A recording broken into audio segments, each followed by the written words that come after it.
ఈరోజు ఎనిమిదో డివిజన్లో ఇందిరమ్మ కాలనీ ఆ రోడ్డు మరియు ఆ స్టార్టింగ్లో ఉన్న వాళ్ళు కలిపి రిటైనింగ్ వాళ్ళు కలుపుకొని మొత్తం మీద 42.5 లక్షలతో ఈ పనులు ప్రారంభించడం జరిగింది. ఇది అంటే మాకెప్పుడు బలంగా ఉండే ఇందిరమ్మ కాలనీకి నాన్నగారు మాట ఇవ్వడం జరిగింది. ఈరోజు జగన్ గారు అడిగిన వెంటనే ఇచ్చిన ఫండ్స్తో ఈరోజు ఇది ప్రారంభించుకోవడం జరుగుతుంది. కరెక్ట్గా 10 రోజుల్లో ఇది పూర్తి చేయడం జరుగుతుంది.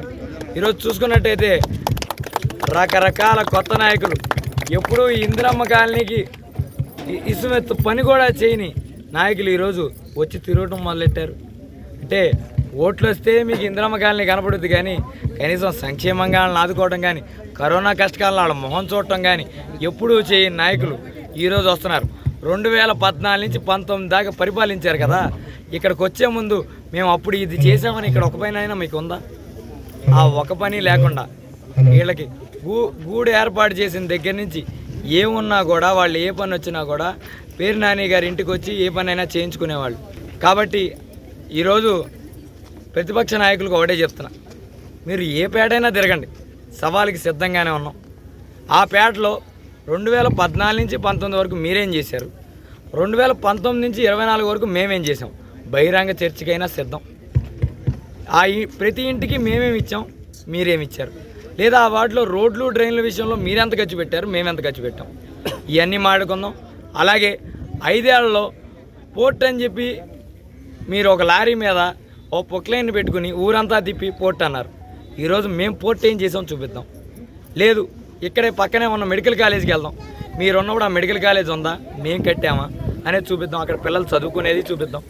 అలాగే మత్స్యకారుడు నువ్వు, మత్స్యకారులకు మొట్టమొదటిగా ఫిషింగ్ హార్బర్ తేవాల్సిన నువ్వు, మంత్రిగా ఉండి కూడా ఫిషింగ్ హార్బర్ కనీసం నిధులు శాంక్షన్ చేయించకపోగా ఈరోజు మేము ఆ మత్స్యకారులను అభివృద్ధి చేసే దిశగా ఆ ఫిషింగ్ హార్బర్ శాంక్షన్ చేసి ఆ పనులు చేస్తే అది కూడా ఓర్చుకోలేని నువ్వు ఈరోజు అక్కస్తో లేదా నీకున్న అంటే ఎక్కడ ఇవన్నీ జరిగి ప్రజలు చూసి నీ వైపు మొహం కూడా చూడరన్న బాధతో ఏది పడితే అది శంకుస్థాపనలు అబద్ధమని ఇది అని అదని మాట్లాడుతున్నాం.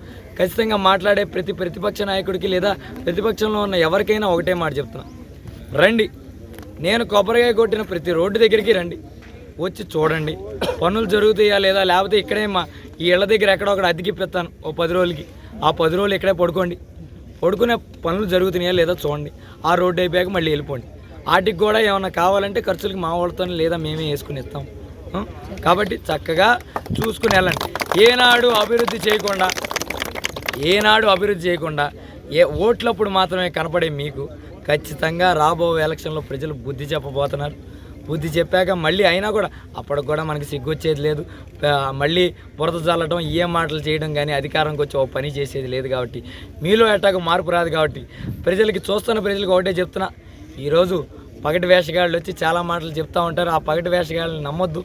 మన కష్టాల్లో ఉన్న మనకి పథకాల ద్వారా మన ఇంటికి కరోనా కష్టకాలంలో కూడా పథకాల ద్వారా మన ఇల్లు రోడ్డు మీద పడకుండా కాపాడిన జగన్మోహన్ రెడ్డి గారిని మాత్రం ఖచ్చితంగా గుండెల్లో పెట్టుకోమని, ఆయనకి మీ ఆశీస్సులు అందజేయమని కోరుకుంటూ సెలవు తీసుకుంటాం.